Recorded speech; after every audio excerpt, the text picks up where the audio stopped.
মজার চিকেন শর্মা। আসসালামু আলাইকুম, কেমন আছেন সবাই? আমি আজকে চিকেন শর্মা তৈরি করে দেখাবো। দারুণ মজা লাগে চিকেন শর্মা খেতে। রেস্টুরেন্টে আগে চিকেন শর্মার দামটা ছিল ৮০ থেকে ৯০, ইদানিং ১২০ টাকা হয়ে গিয়েছে। রেস্টুরেন্ট থেকে খেয়ে এসে বাসায় তৈরি করে নিলাম। প্রথমে আমি ডো তৈরি করে নিব। আমি এখানে ২ কাপ ময়দা নিয়েছি। পরিমাণ মতো লবণ দিতে হবে। আমি এখানে ১.৫ চামচ পরিমাণ ইস্ট দিয়েছি। ২ কাপ ময়দার জন্য ১.৫ চামচ পরিমাণ ইস্ট দিলেই হয়ে যাবে। এরপর কুসুম গরম পানি দিয়ে হালকা করে মেখে নিতে হবে। আমি এখানে ২ টেবিল চামচ সয়াবিন তেল দিয়েছি। আটা মাখা হয়ে গেলে ভালো করে ঢেকে রাখতে হবে এবং গরম জায়গা রাখতে হবে। এবার আমি মাংস ম্যারিনেট করে নিব। আমি এখানে ব্রয়লার মুরগি নিয়েছি, পাতলা স্লাইস করে কেটে নিয়েছি। আমি এখানে মুরগির বুকের অংশ নিয়েছি। মশলা দিয়ে ভালো করে মেখে রেখে দিতে হবে। এবার আমি চিকেন শর্মা তৈরির যে স্পেশাল সস আছে সেটি তৈরি করে নিব। এখানে আমি ২টি ডিম এভাবে সিদ্ধ করে নিয়েছি। মেয়োনিজ তৈরি করতে সবাই কাঁচা ডিম ব্যবহার করে, কিন্তু আমি এখানে ডিম দুটিকে এভাবে সিদ্ধ করে নিয়েছি। ৩ টুকরা রসুন, হাফ টেবিল চামচ কালো গোলমরিচের গুঁড়া দিয়েছি। ২ টেবিল চামচ গুঁড়া দুধ অ্যাড করেছি।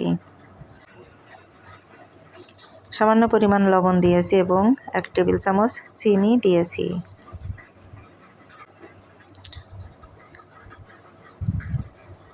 এরপর ১ টুকরা লেবুর রস দিয়েছি। এবার ব্লেন্ডারে ব্লেন্ড করে নিব। কিছুক্ষণ ব্লেন্ড করার পর এভাবে সয়াবিন তেল দিয়ে দিব। অল্প অল্প করে সয়াবিন তেল অ্যাড করতে হবে। যতক্ষণ না পারফেক্ট মেয়োনিজ তৈরি হচ্ছে ততক্ষণ এভাবে সয়াবিন তেল দিয়ে ব্লেন্ড করতে হবে। দেখুন আমার মেয়োনিজ তৈরি হয়ে গিয়েছে। এবার চিকেন শর্মার জন্য স্পেশাল সস তৈরি করতে হবে। এর মধ্যে টমেটো সস দিয়েছি। ৩ থেকে ৪ টেবিল চামচ টমেটো সস দিয়ে দিতে হবে। তারপর এভাবে মিশিয়ে নিতে হবে। তৈরি হয়ে গেল আমার চিকেন শর্মার স্পেশাল সস। এবার আমি মাংসগুলি এভাবে ভেজে নিব।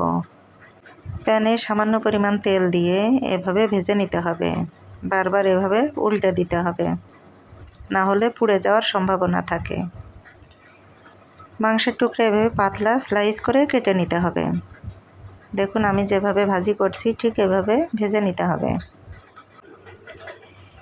আগের বার চিকেন শর্মা তৈরি করতে যেয়ে এই মাংসটা ভেজে খেয়ে ফেলছিলাম। এবার না খেয়ে সত্যিই চিকেন শর্মা তৈরি করছি।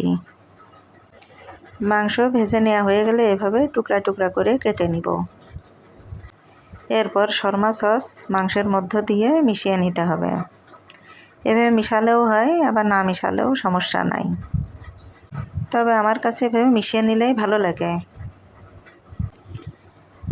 এরপর যে ডোটা ঢেকে রেখেছিলাম সেটা ফুলে ডাবল হয়ে গিয়েছিল। এখন সেটা ভালো করে মেখে নিতে হবে এবং রুটি তৈরি করতে হবে। একটু পুরু করে রুটিগুলি তৈরি করে নিব। দেখুন আমি যেভাবে তৈরি করছি এভাবে তৈরি করতে হবে।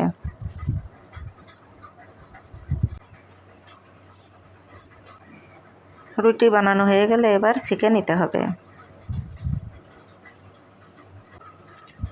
আপনারা রেস্টুরেন্টে না গিয়ে এভাবে চিকেন শর্মা তৈরি করে খেতে পারেন। খুবই মজা লাগে, দারুণ টেস্ট। আমার রেসিপি ফলো করে এভাবে তৈরি করতে পারেন। আমি একটু লাল লাল করে ভেজে নিব। আপনি সাদা করেও ভেজে নিতে পারেন। চিকেন শর্মার মধ্যে ক্যাপসিকাম, কিছু সালাদ দিলে খুব ভালো লাগে খেতে। আমার বাসাতে কিছুই ছিল না, এজন্য দিতে পারিনি। দেখুন আমি যেভাবে ভাঁজ দিয়ে নিয়েছি এভাবে ভাঁজ দিয়ে তৈরি করতে পারেন। আবার এভাবেও করতে পারেন। আপনাদের যেরকম ভালো লাগে সেভাবে তৈরি করে খেতে পারেন। আজকের মতো এখানেই শেষ করছি। আল্লাহ হাফেজ।